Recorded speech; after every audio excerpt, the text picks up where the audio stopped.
হযরত জিবরাইল আলাইহিস সালাম নবী করিম সাল্লাল্লাহু আলাইহি ওয়াসাল্লাম এর কাছে এসে একটি ঘটনা বর্ণনা করেন। এক ব্যক্তি পাহাড়ের উচ্চ চূড়ায় 500 বছর ধরে আল্লাহ পাকের ইবাদতে মশগুল ছিল। ওই পাহাড়ের চারদিক লবণাক্ত পানি দ্বারা বেষ্টিত ছিল। আল্লাহ তাআলা তার জন্য পাহাড়ের অভ্যন্তরে সুপে পানির ঝর্ণা এবং একটি আনার গাছ সৃষ্টি করেন। প্রতিদিন সেই ব্যক্তি আনার ফল খেত এবং পানি পান করত, আর পানি দিয়ে অজু করত। সেই ব্যক্তি আল্লাহ তাআলার কাছে এই দোয়া করল, হে আল্লাহ, আমার দেহ থেকে রূহ যেন সেজদারত অবস্থায় কবজ করার ব্যবস্থা করা হয়। আল্লাহ তাআলা তার এই দোয়া কবুল করেন।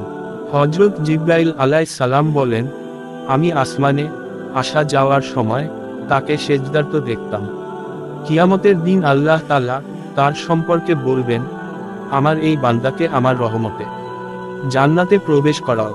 তখন ওই ব্যক্তি বলবে, না, আমার আমলের বরকতে আমাকে জান্নাতে প্রবেশ করানো হোক। তখন নির্দেশ আসবে, আমার নিয়ামতের বিপরীতে তার কৃত আমল পরিমাপ কর।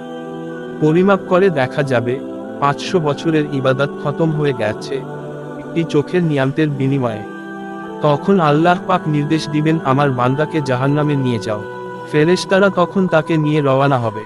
কিছু দূর যাওয়ার পর ওই ব্যক্তি আরো করবে, হে আল্লাহ, আমাকে আপনার রহমতে জান্নাতে প্রবেশ করান। নির্দেশ আসবে, তাকে ফিরত নিয়ে এসো। আল্লাহ পাকের নিকট ফিরিয়ে আনার পর তাকে প্রশ্ন করা হবে, তোমাকে কে সৃষ্টি করেছেন? আল্লাহ, আপনি। এই কাজটা তোমার আমলের কারণে হয়েছে নাকি আমার রহমতের বরকতে হয়েছে? ব্যক্তি বলবে, আপনার রহমতে। তোমাকে 500 বছর ইবাদত করার শক্তি ও তৌফিক কে দিয়েছে? হে আল্লাহ, আপনি। সমুদ্রের মাঝে পাহাড়ের উপর তোমাকে কে পৌঁছিয়েছে? লবণাক্ত পানির মাঝে সুপের পানির ব্যবস্থা কে করেছে? আনার গাছ কে সৃষ্টি করেছে? তোমার দরখাস্ত মোতাবেক সেজদার মাঝে কে তোমার রূহ কবজ করার ব্যবস্থা করেছে? ব্যক্তি বলবে, হে পরওয়ারদিগার, আপনি।